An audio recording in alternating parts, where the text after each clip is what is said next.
I was looking at my collection at some other games that I haven't tried yet, and then I remembered, oh yeah, the Innsmouth case.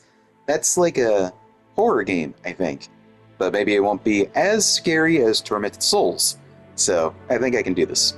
We are fans of the strange world of Innsmouth, but we recognize the problematic beliefs of H.P. Lovecraft. This game has been produced by a group of people who believe in inclusion and equality. Robot Pumpkin Games and Ensemble Entertainment. Yeah, that's a good point. Great writer, very interesting creations. But he was kinda racist. Just look up what he named his own cat. Except, no, don't do that, actually. It'll make you upset. Anyway, he's dead, so I think we can still enjoy cosmic fantasy and horror without feeling guilty. Your progress in the story will be saved at the end of each chapter. We recommend that you always end the game after saving so you don't lose your progress. You got it, Chief. The last rays of sunshine filter through the blinds of your empty office. The pathetic stench of whiskey, cold cigarette smoke, and canned ravioli fills the air. Great. Do I have meatballs too? Screeching tires and constant beeping of car horns out there in the streets tell you that it's gone 8 p.m. People are on their way home, finishing their day. You should join them. You decide to stay at your desk or to go home. I'm gonna stay at my desk. Your day was long and frustrating. You're running out of ideas on how to handle the calls of people who want money from you. A cold shiver runs down your spine as you flick through a pile of unpaid bills. On the top of the pile is a reminder from your landlady. You're 2 months behind on the rent. Seriously, my dude? Oh yeah, this is also going to be a visual novel, with more of an emphasis on the novel than the visual. So for the most part, you're going to be pressing up or down on the touchpad and pressing X. That is not what I paid for. Adventure Mystery. What do you think an adventure entails? The next one is a 3-figure invoice from a games company for in-app purchases? When does this game take place? You try to claim them as business expenses in your last investigation, but somehow your client refused to pay. Then there's the second reminder from your internet provider, threatening to cut off your connection. You might take legal action, because without the internet, you can't work. Or live. Really? You really need more in-app purchases, your lawyer a cigarette, or fresh air? Get some fresh air, dude. Get some sunshine. So I guess this game takes place in the 2010s, maybe even 2020s. You're looking forward to a classic Friday night, watching old mystery serials at home in sweatpants, and getting drunk on cheap booze.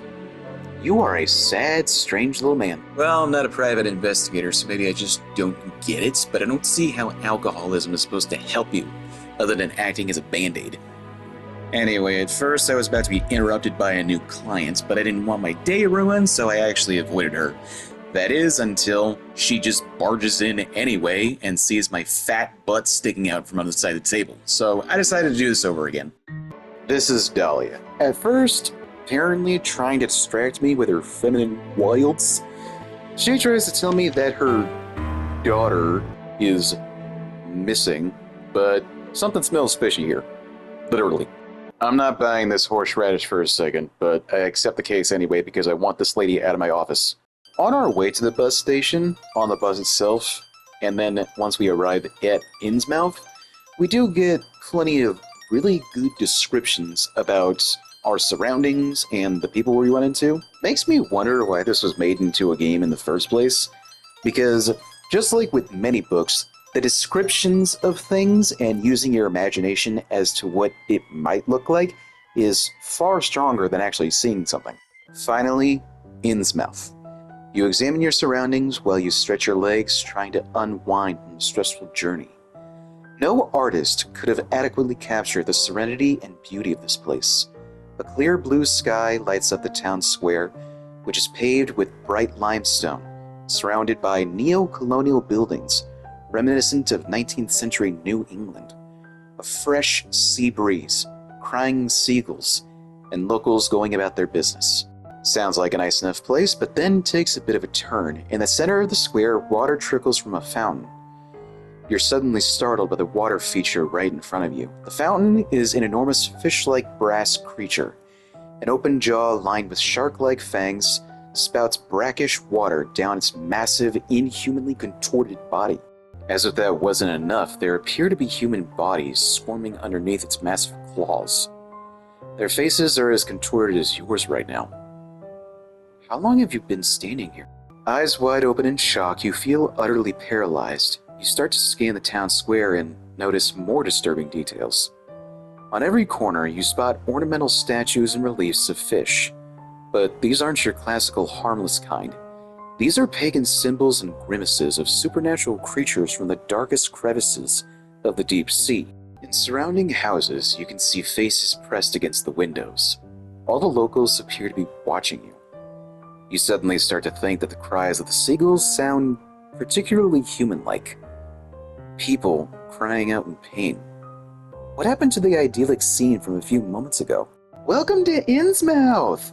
And then the scene is kind of ruined, because this elderly, plump lady shows up, welcoming you as a tourist.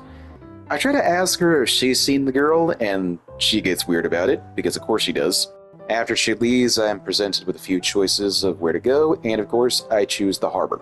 And that was the last thing that I did before turning in, because I can already tell this isn't going to be that engaging for me. But if you like visual novels and cosmic horror, then this probably has your name on it. Maybe I'm being a little too stingy, but I just wish there was a little bit more to do. Like walking around, examining your surroundings and items, and asking people things. Instead, it looks like this game is going to involve a whole lot of reading. But if I wanted to read an H.P. Lovecraft story, I could just do that with the book on H.P. Lovecraft stories that I already own. Oh well, 30 minutes is good enough, right?